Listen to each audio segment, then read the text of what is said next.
बंदों कुरुपद कंज कृपा सिंधु नर रूप हरि महामोहतम पुंज जासु वचन रवि करनी कर।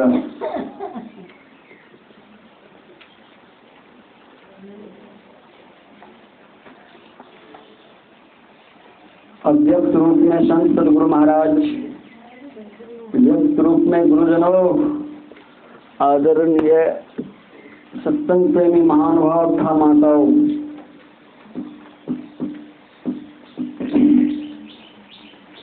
देखिए मैं भी अभी तक 20 वर्ष मुझे बीत गए, लेकिन इशारा जल्दी लोग नहीं समझते हैं। मैं आप लोग से आज यही कहूँगा कि संत मत दृष्टि के रस से चलता है।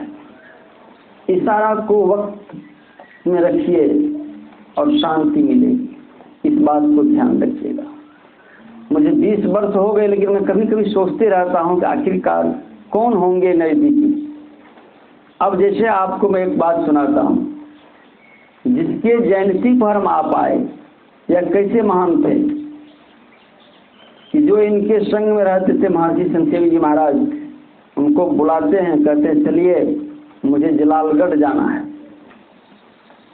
क्योंकि वे खाता बही रखते थे गुरु महाराज का कि भोजन करेंगे, कहाँ जाना है, किनसे मिलना है, किस समय मिलना है, सारी जिम्मेदारी संत जी महाराज को था। और जर्जर अवस्था में, उस समय जर्जर अवस्था में भी आज्ञा की कितनी महत्व होती है। अनायास बोलते हैं कि जलालगढ़ मुझे जाना है, तो वे निवेदन करते, हुजूर जलालगढ़ निवासी क्यों नहीं देने छथिन निमंत्रण, नहीं कोनो सूचना है। तो गुरुदेव क्या कहते हैं, हमें जाना है जलालगढ़। तो संत जी महाराज कुछ नहीं बोले, गाड़ी तैयार कर दी, चढ़ गए गाड़ी में। संजोग से महासभा के अध्यक्ष हुलास रुंगटा जी आश्रम में थे, उनको सूचना दे दी संत जी महाराज की सरकार जाएंगे जलालगढ़। वे नौगछिया के रहने वाले थे, वे तुरंत चले गए। देखिए श्रद्धा, उनको संत जी महाराज इतने ही कहे कि आप देख लीजिए गुरु महाराज बिना सूचना के जा रहे हैं जलालगढ़। तो हुलास बाबू पूछने नहीं लगे, सीधे चले गए घर पर। जब तक वो गुरु महाराज की गाड़ी जाती तब तक घर पर चले गए, और जा करके भोजन बना करके बस स्टैंड में खड़े हैं, गुरुदेव की गाड़ी आएगी तो भोजन दे देंगे। और जैसे वहाँ गए, भोजन थमाते हुए कहते, हुजूर भोजन ग्रहण क्या ले लेते हैं जी, प्रसाद बचते सबके दे देते। आगे गाड़ी बढ़ गई। जिनके यहाँ जा रहे हैं उनको कोई पता नहीं है कि गुरु महाराज मेरे निवास पर आ रहे हैं। सत्संगियों की पहचान देखिए। गुरु महाराज जब उनके निवास पर गए तो रुंगटा जी यथोचित व्यवस्थित कर दिए जगह। गुरु महाराज मंच पर बैठने ही वाले थे, तो गुरु महाराज क्या कहते हैं, अनायास जिसके जयंती में हम आ पाए हैं, उनकी कितनी बड़ी अंतर की ऊर्जा थी कि थे मनुष्य रूप में, और मनुष्य आ रहे हैं उसकी जानकारी उनको है। हुलास बाबू जब लौट के गए घर, अपने पत्नी से कहते हैं कि गुरु महाराज का दर्शन तुम तो नहीं कर पाए, क्योंकि कुछ भोजन बनाई थी और बना करके दे दिए, हमको तो दर्शन हो गया उनका। आए थे कुपे घाट से, लेकिन फिर भी अपने गांव में कह रहे हैं घर में कि हमको दर्शन हुआ, क्योंकि नौगछिया बस स्टैंड में हुआ उनको। उनकी पत्नी कहते आप सौभाग्यशाली थे, हम तो अभाग्नी हैं। तो हुलास बाबू के मन में बड़ी चोट लग गई कि गुरु महाराज तभी जलालगढ़ में हैं और बिना समय के आए हैं। अपनी गाड़ी में कहते बैठो चलो दर्शन करने जाते हैं। तो जैसे यहाँ पति पत्नी घर में बात करते कि दर्शन करने जाते हैं, तो वहाँ गुरु महाराज अनायास सबको बोलते, सुनिए जगह खाली करके रखिए, हुलास बाबू आने वाले हैं। अनायास बोल देते हैं। लोग तो नहीं समझ पा रहे हैं कि गुरु महाराज क्यों बोल रहे हैं। जो भी सुने कि सहजो गुरु के घर में कौन होते? मुक्ति। और हरि के घर में हमारा शरीर, और शरीर बंधन में होता है। और गुरु के ज्ञान में जब शिष्य रहता है जो बंधन से मुक्त होता है। इसीलिए हम लोग उनके आदर्श को इस लॉकडाउन में भी तोड़ करके जो धारा है उनकी, गगन धार गंगा बहे, उस धारा को पकड़ने के लिए हम आप आते हैं। जब गुरुदेव वहां रह गए रात में भी, ये लोग तो चले आए, किन्हीं को समझ में नहीं आ रहा था। गुरु महाराज बिना कहे इनके निवास पर रुके हुए हैं, सत्संग कर रहे हैं। सुबह में भी सत्संग करके तब कुप्पा घाट चले गए। और जब गुरु महाराज कुप्पा घाट चले गए तो जिनके यहाँ थे उनका शरीर छूट गया। और उसी आसपास में हुलास बाबू की पत्नी का शरीर छूटा। तब संत शिव जी महाराज जागे तो गुरुदेव के भेद को जीव जाने नहीं, जीव तो अपनी बुद्धि ठाने। हम लोग तो अपनी बुद्धि ठाने थे। गुरुदेव आप की बुद्धि में हम लोग की बुद्धि भी कभी कभी बह जाती है। संसार में गुरुदेव क्षमा करेंगे। तो यह संत शिव जी महाराज कहते क्षमा करेंगे। तो एक दिन क्या देखते हैं फिर क्षमा कैसे किया जाता है। हम जिनके नाम पर आज समय बिताएंगे दिन भर, और सबको घर में बिताना है। तो गुरु महाराज ट्रेन में सवार थे, विद्यार्थी लोग उस ट्रेन में चढ़ने वाले थे। तो कहा गया कि इसमें मत चढ़िए, आगे वाले बोगी में चढ़िए। तो विद्यार्थी लोग गाली देने लग गए। तो गुरु महाराज को बैठे सत्संगी लोग और उसमें ट्रेन में और यात्री लोग कहते हैं, आपको देख करके ये विद्यार्थी लोग गाली दे रहे हैं, इनकी क्षमा देखिए। वहाँ सिख संत शिव जी महाराज तो अपने कुप्पा घाट में कह रहे हैं, गुरु महाराज ट्रेन में यात्रियों के बीच में क्या कहते हैं, ये बच्चे मेरे ही हैं। जो गाली दे रहे हैं स्टेशन पर, वहाँ कितने लोग होंगे उस भीड़ में, और वहाँ गुरु महाराज कर ये बच्चे मेरे हैं। बाप को गाली नहीं देंगे तो किनको देंगे? बाप को गाली नहीं देंगे तो किनको देंगे? इसलिए सबको क्षमा है। यह है इनकी क्षमाशीलता जो हम आप अभी सुने रामकृष्ण महर्षि महाराज के वाणी में कि जो सहता है उनकी बनती है। एक शब्द यह ना समझ बैठना कि समुद्र में हमने डुबकी लगाया तो कुछ नहीं मिला तो समुद्र रत्नहीन हो गया।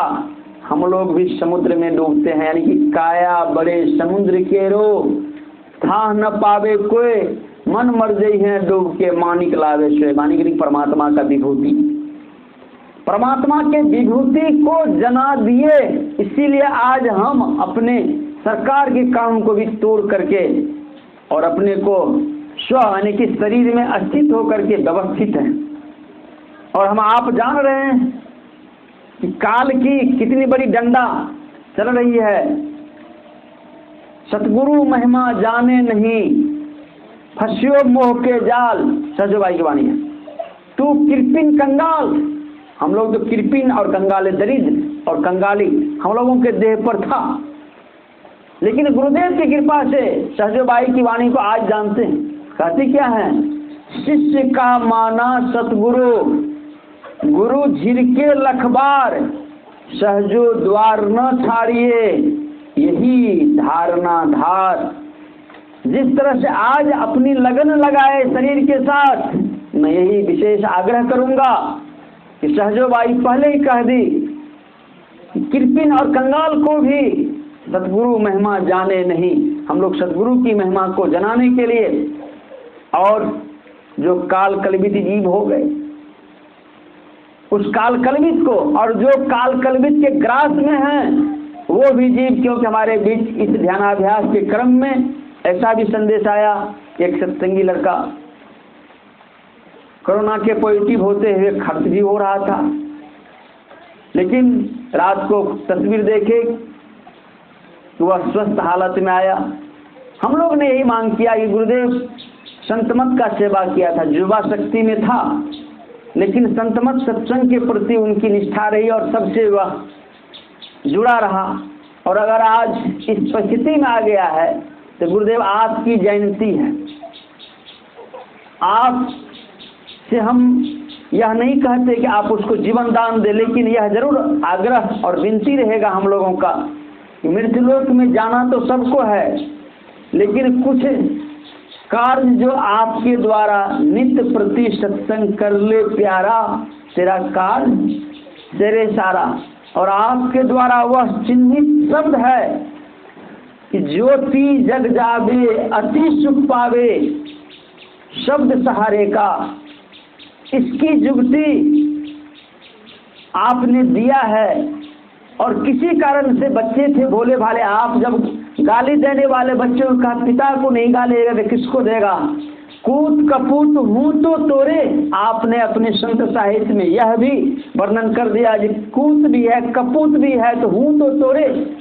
आपका जो शरण ग्रहण किया है, तो हम लोग एक बार आग्रह करेंगे, इसको हमारे दरिया साहब कहते हैं, अबरी के बार बकस मोरे साहब जन्म जन्म के चेरी है। तो जो कपट अगर जिंदगी में आ गया, रोग क्या है? अपने पापों का फल। ये कहेंगे कैसे आया?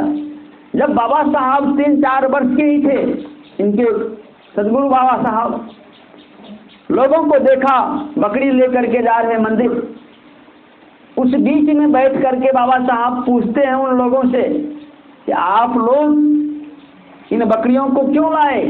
लाल वस्त्र पहना करके इनके ऊपर फूल क्यों दे रहे हैं? तो बच्चे थे। तो बाबा साहब ने कहा उन लोगों को जो मंदिर में थे, पुजारी से लेकर के लोग भी,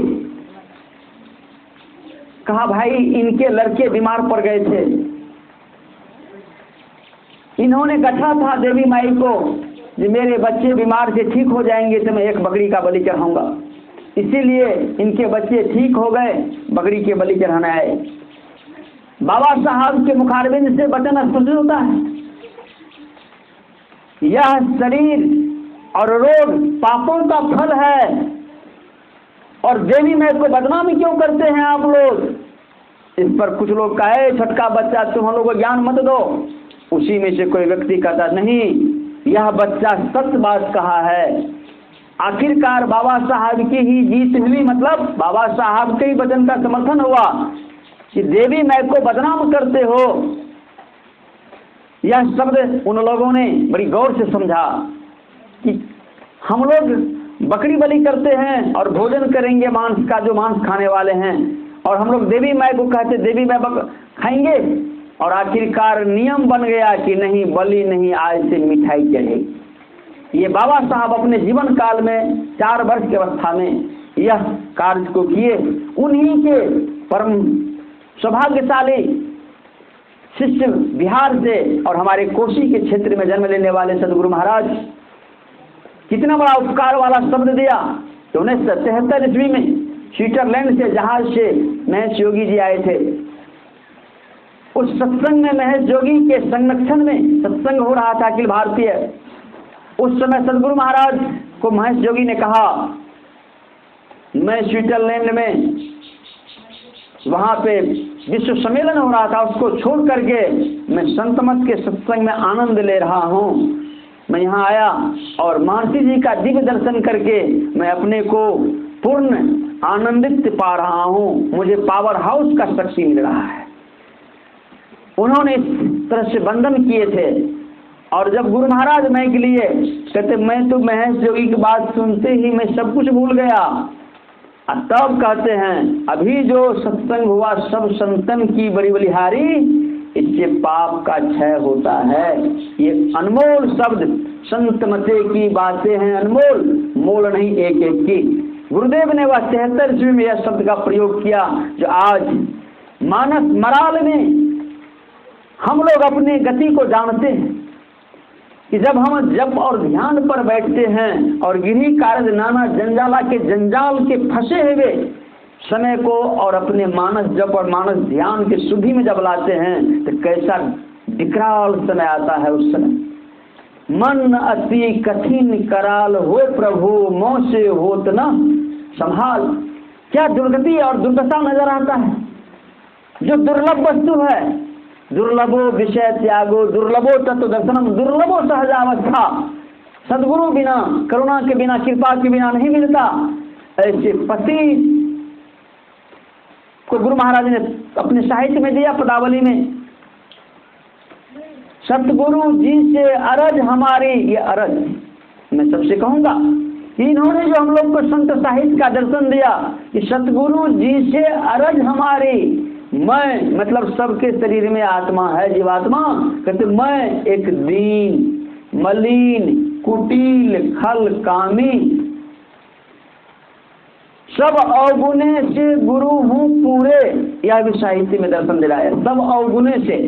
सूरदास जी महाराज ने कहा प्रभु मेरे अवगुण चित्त न धरो, यही संत मत दया का मत है, जो भगवान बुद्ध ने जीवन काल से लेकर के और अंतिम समय तक भी ज्ञान बिना ध्यान नहीं, ध्यान बिना ज्ञान नहीं, चाहे बुद्ध हो चाहे उनके चेले हों, जिन्होंने अपने जीवन में जीत लिया है। क्या जीत लिया?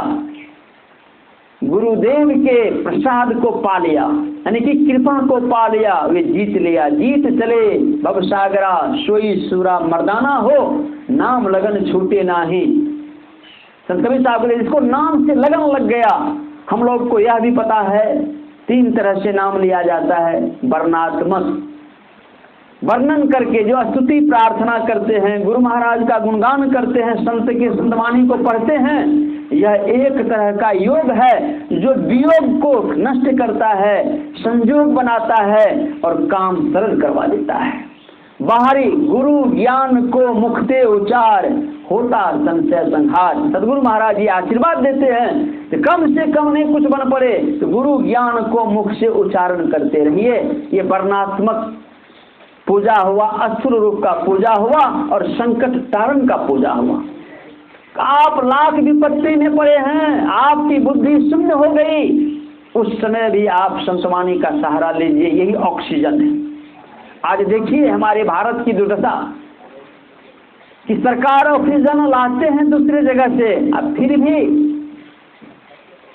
ऑक्सीजन खरीदना पड़ता है और कितनी महंगी होती है। और आप सिंहासन के आस में आज देख रहे हैं कि तुलसी का पौधा है, नीम का पौधा है, पीपल का पौधा है, क्यों रखा गया? कभी के जमाने में यहाँ के लोग इस ऑक्सीजन को यानी कि इस वृक्ष को पालते पोसते थे और वहाँ ही अपना जीवन बिताते थे, जिसमें कि गुरुदेव स्वयं हैं। व्हीलचेयर पर बैठे हुए धरारा में जब थे, कहते उस कोना में ले चलो बगीचा में जहाँ पे बहुत जंगल था, कांटीली जगह था, का वहाँ मुझे ले चलो। तो व्हीलचेयर वहाँ चला गया और व्हीलचेयर जब वहाँ गया तो वहाँ एक वृक्ष था जो कांट से जूझ गया था, वह ऊपर विकास नहीं कर रहा था। गुरुदेव कहते देखो तो ये किस स्थिति में और परिस्थिति में अपने को गौण कर लिया है, इसमें कितनी अद्भुत शक्ति है। इसको कुदाली लो, साफ कर दो, इसमें पानी दो, इसको आगे बढ़ाओ। किनके लिए कहा? जिस ऑक्सीजन को आज लेने के लिए, कृत्रिम ऑक्सीजन के लिए हम पैसे देते हैं तब भी नहीं मिलता, और उस ऑक्सीजन के दाता, इसलिए कहा सतगुरु सुख के सागर, शुभ गुण आगर, ज्ञान उजागर हैं, उनकी उजालता आज हम आप देख रहे हैं। तो हम लोग को यह भी एक संकल्पित विचार रखना चाहिए कि आज का फूल चढ़ेगा, जिस जगह से हम फूल तोड़े हैं वहाँ कम से कम आज फूल के चोर की कमी नहीं रह गई कि चोरी करने के लिए रात में ब्रह्ममुहूर्त में उठते और चोरी करके पूजा के नाम पर फूल तोड़ते। लेकिन मेरे यहाँ आए केला गाछ के लिए या पत्ता के लिए, फूल के लिए और बाकस के लिए बहुत लोग आए। हमने ये सीखा इस बात कि कोई सदाचारी तो रहते नहीं, वे सुचाचारी तो रहते नहीं, और हम लोग उसको कहते हाँ तोड़ ला, केला पात काट ला। लेकिन मैंने जब घेरा दिया तो मैंने सोच लिया, मैंने प्रमोद बाबू को भी कहा आप लोग ख्याल रखिएगा, अब कोई व्यक्ति यहाँ के कोई भी फूल पत्ती लेने आएंगे तो ताकत है कि वैष्णव हैं, उसका कोई जानकारी हम लोग नहीं लेते। और जब हमको गेट नहीं चाहते, इसमें देखे गुटखा भी फेंकने वाले, पान भी पिन उसका पिड़की फेंकने वाले भी लोग हमको मिलते रहे। जब भी मैं कहीं सत्संग से मैं आता था तो मैं जरूर इन लोगों को दिखाता था, देख लीजिए क्या सब हाल है। और इस बार जो बाकस के लिए लोग आए तो बाकस हमको लगभग 30-35 गाछ था, एक भी नहीं रहा। जो इस बार लोग प्रकृति को देखा कि प्रकृति से क्या हमको सांत्वना मिलती है, क्या शांति मिलती है। जिस संत ने अपनी जिम्मेदारी में लिया कि वृक्ष लगाओ, एक बेटे के समान एक वृक्ष का जीवन बनाना होता है, जो हमारी विज्ञान जगत कहती है। तो हम सबसे आग्रह करेंगे कि जब फूल पत्ती और तुलसी तोड़ने के, गुरुदेव प्रतिदिन तुलसी का पत्ता खाते थे, तो हम लोग अपने घर में तुलसी का निवास, कैंसर से युक्त होता है तुलसी का निवास। जो अभी हम लोग के बीच में जो कहर चल रही है, उसमें तुलसी भी एक बहुत बड़ी शक्तिशाली पौधा है। नीम भी एक शक्तिशाली पौधा है जो हम लोग को ऑक्सीजन देता है। ये ऑक्सीजन के लिए गुरुदेव ने जो सिलेंडर का व्यवस्था कर दिया, वह सिलेंडर कैसे होता है? तो गुरु महाराज कहते हैं कि गंग जमुन सरस्वती पर संध्या करो नित भाई। हम सत्संगियों के यहाँ अगर जो पेड़ पौधा हो, तो हम ऐसे लोगों को नहीं कि कम से कम जिनको केला का पत्र लेना हो तो कम से कम पैर हाथ धोवे, उस केला के पास जाके हाथ जोड़े, जो मैं आपसे एक पत्र लेना चाहता हूँ, या मैं आपका कुछ चीज दवाई के लिए, पूजा के लिए, तो पहले हाथ जोड़े। अगर हो सके तो संकल्प ले कि मुझे भी कहीं मौका मिलेगा तो मैं एक वृक्ष कहीं लगा दूंगा। लेकिन ऐसे नहीं जस्तर काट ले, फूल तोड़ ले, ऐसा हम लोग आज के पुष्पांजलि में यह संकल्प लें कि सुचाचारी और सदाचारी, क्योंकि हम लोग का चमत्कार क्या है? सदाचार ही असली चमत्कार है। यह ख्याल रखेंगे, उसमें बहुत बड़ी शब्द जुड़ी हुई है। और आखिरकार शब्द में ही नहीं बल्कि भगवान शिव की वाणी है, देहे बसांग समये चित्ते यदद्रि भावे तदे जीवा इत्तेव जन्म कारणम। हम लोगों का शरीर जब छूटता है उस समय 1000 बिच्छू के डंक के समान शरीर में वेदना होती है। उस समय मन व्याकुल रहता है, और उस समय जिस भावना से शरीर छूट जाएगा कि बेटा मेरा नहीं मिला, कि धन मेरा रह गया, या किसी कारण से मैं फलाने को बुलाता, या मेरा एक काम था इसको कर लेता। जिसमें कि एक संस्मरण में सुनाता हूँ अररिया जिला का, कि गुरु महाराज बैलगाड़ी पर बगीचा होके आ रहे हैं, बैलगाड़ी से उतर करके गाछ को पकड़ करके रोने लग गए। तो सब पूछते हैं गुरुदेव कौन गलती हम लोग से हो गई? तो वहां तो जो अतिथि के रूप में जो थे सो लोग थे ही, जो संग में थे वो भी थे, जो आज हम लोग पढ़ते हैं कैसे दादा थे कि सदगुरु बाबा देवी अरु जो भय और होंगे सब चरणन सिरधारी, ऐसे स्वयं अपने ही थे। तो भविष्य की बात और मन की बात, गुरु मन की बात जाने सभी का छुपावे अंत। तो सबके बीच में रो रहे हैं गाछ पकड़ करके। पूछा गया हुजूर क्या गलती हम लोग से हो गई? कहते आप लोग से गलती नहीं हुई, ये भाग्यवान है। ये भाग्यवान मतलब जो गिरिपति ले जा रहे थे उनको कहते ये भाग्यवान है कि इनके पिताजी मुझे सत्संग के लिए बुलाते थे, और आज इनके पिताजी नहीं है तब भी मुझे सत्संग के लिए बुलाए।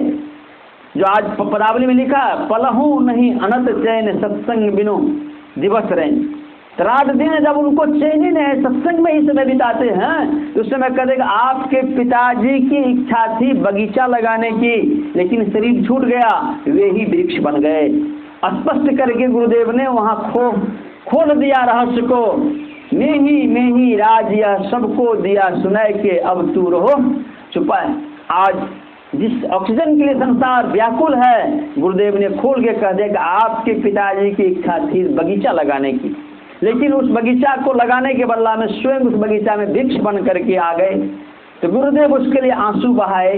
तो क्या वो आंसू छोटी थी जो हम अभी अभी सुने कि रामदास जी जो गुरु भाई थे, जो आज पदावली में लिखा गुरु भेदी का चरण सेव कर भेद भक्त पा लेता है, खोज करो अंतर उजियारी दृष्टिवान कोई देखा है।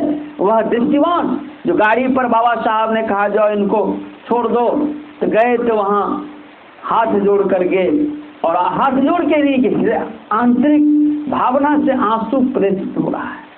उनको भी, रामदास को भी और गुरु महाराज को भी यह शब्द का जिक्र इसलिए कर दिए गुरुदेव कि आंसू तो हम लोग भी बहाते हैं। जब कोई स्वजन का शरीर छूटता है तो हम लोग दुर्जन बन करके वहाँ पे गीत गाते हैं, लेकिन आंसू तो बहाई थी तारा भी। तो भगवान श्री राम ने कहा क्षिति जल पावक गगन समीरा पंच रचित अधम शरीरा। अधम शरीर के लिए तुम रो रही हो, कि जीव नित्य के ही लग रोवा, जो नित्य है, अजन्मा है, जिसको शोक नहीं सकता, जिसमें आग नहीं लगती, ऐसे जीवात्मा के लिए तुम रो रही है कि शरीर के लिए। तारा शांत हो गई। गुरुदेव का आंसू किसके लिए निकला? हम सत्संगी जनों के लिए निकला। कि जब हम सत्संगी जनों के आंख में आंसू आता है, नैना से बही गले नूर, संत कबीर साहब का ये समदन में है। पसीज गले अंगिया मोर अंग पसीज गए, मैंने सब में क्या आ जाता है?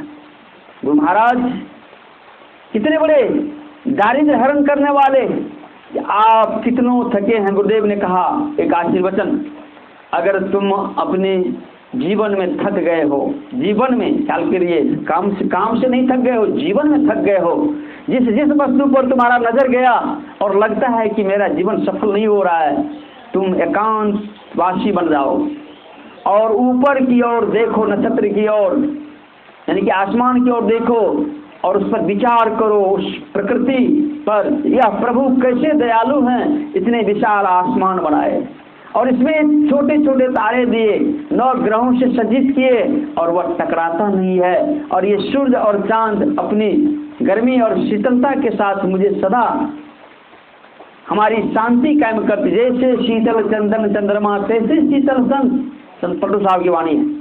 इस तरह का विचार करो और एक पल आते आते तुम शांति का लाभ लेने लगो। ये गुरुदेव का एक चुटकुला है और भविष्य का निधि है। भविष्य निधि जैसे हम लोग रुपया जमा करते हैं बैंक में, ये श्वास का एक निधि है कि हम लोग अगर किसी तरह से व्याकुल हो जाए तो पट्टू साहब कहते हैं, भजन आतुरी कीजिए और बात में देर, और बात में देर, जगत में जीवन थोड़ा, अब मानुष संधन जात गोड़ धरी। देखिए आज गुरुदेव ने ऐसे संतमानी को लाया, कोई एमएलए एमपी मुखिया बनते हैं तब जाके गोड़ धरते हैं कि नहीं कहे हमारा वोट दिया, लेकिन पट्टू साहब सदा के लिए गोड़ धरते। गोड़ धरी करो निहोरा, विनती कर रहा हूँ गोड़ धर के। किसके लिए? कितनी बड़ी उनकी सहजता और सरल भावना है जो गुरुदेव ने ऐसे संतमानी घोड़ों के बीच दिया कि आप आतुर व्याकुल हैं तो आपका मैं गोड़। एक दिन गुरु महाराज ने उसका स्पष्टीकरण किया कि ब्रह्ममुहूर्त में, क्योंकि 4 पहर रात और 4 पहर दिन होता है, तो दिन भर दिन को हरि सुमरण करो, माफ कर दिया आपको कि वर्णात्मक में काम करिए, वर्णात्मक मानस जप मानस ध्यान करिए। लेकिन जब आपको समय मिल जाए, जब नित्य क्रिया करने के लिए बैठना है, पेशाब पखाना करने के लिए, भोजन करने के लिए, उसी तरह से गुरु महाराज ने हम लोग को क्या करते, पिछले पहर रात में निश्चित जग जाइए। और दूसरा परहेज क्या दिए कि रात को बिछावन पर लेटे लेटे जो आपको ध्वन्यात्मक तरफ जाने का जो ज्ञान दिया, मंत्र दिया, मूल मंत्र गही लावे, प्रथम तिल पर सुरति जमावे, नहीं जीवात्मा पर सुरत जमावे, यह लेटे लेटे भी करते रहिए तो आपका भजन बनता रहेगा, यह आशीर्वाद है उसमें। और दिन में स्नान करने के तुरंत, एक शब्द है तुरंत, ध्यान कर लीजिए। कितना छूट दिया गुरुदेव, जब पिछले पहर का ध्यान।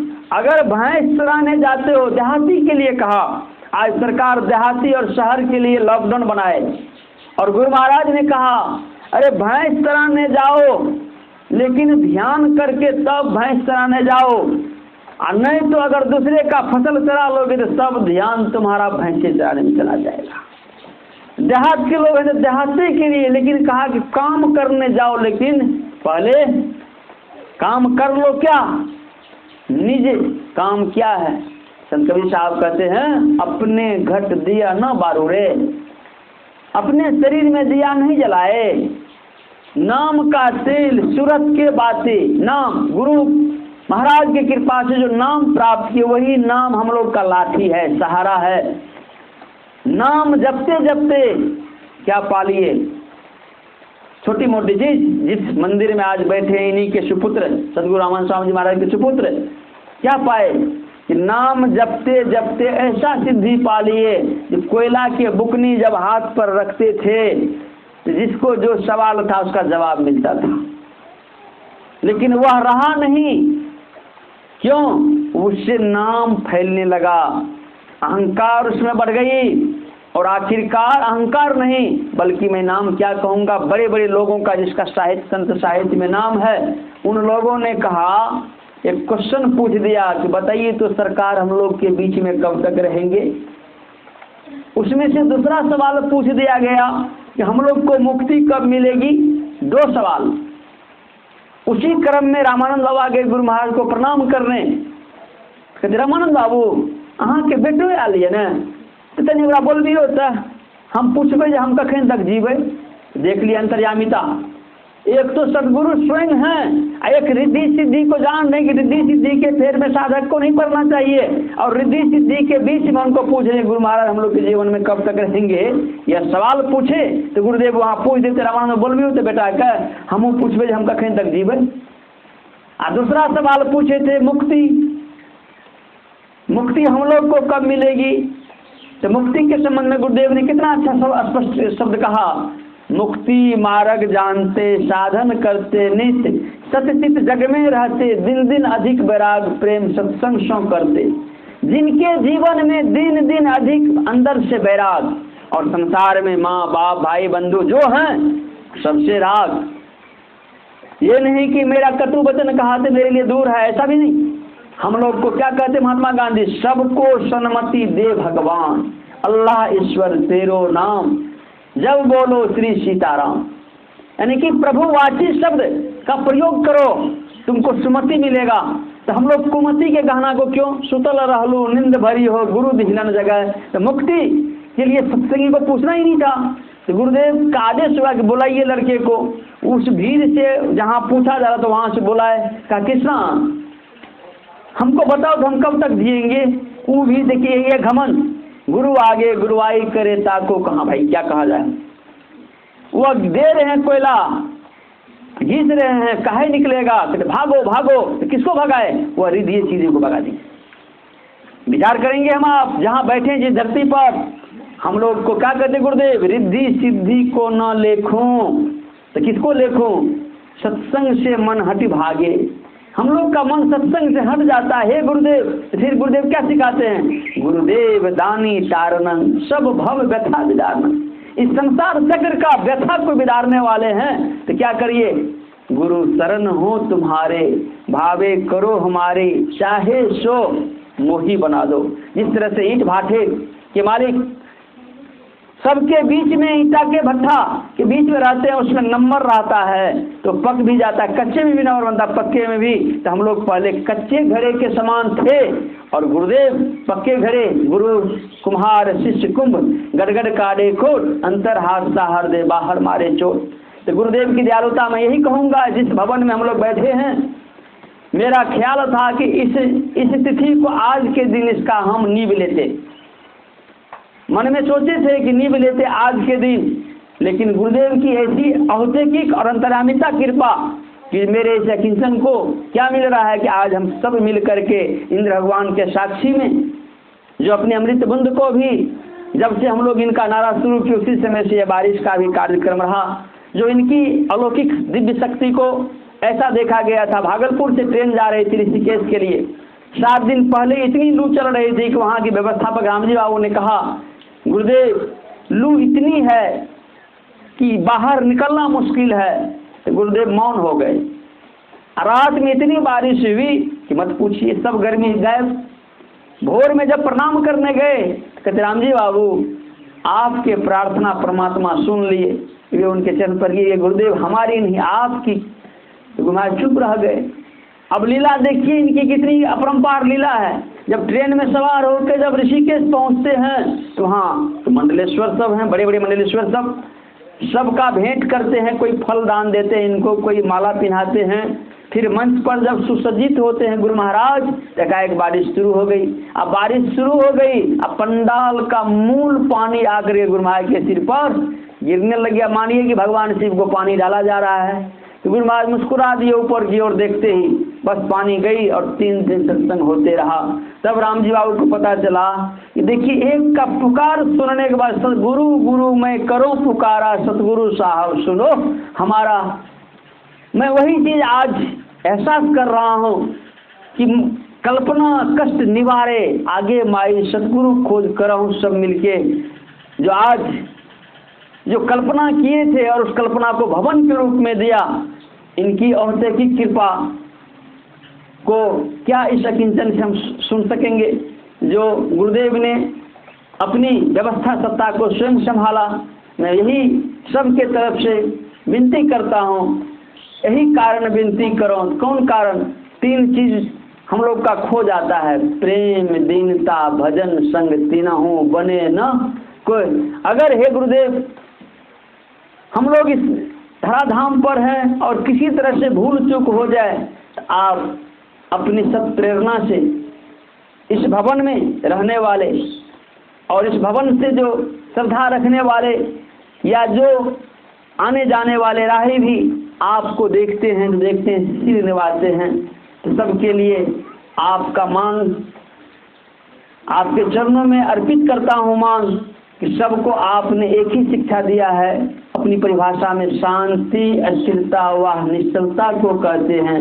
शांति को जो प्राप्त कर लेते हैं संत कहलाते हैं। तो आपके चरण शरण हो करके जो जिस लाइफ से गुजरेंगे उनके ऊपर आपकी शांति कायम रहे और सबको अमर रस पिलाता का ज्ञान मिलता रहे। इन्हीं शुभकामना के साथ आपके श्री चरणों में सुधारस समर्पित श्री सद्गुरु महाराज की जय।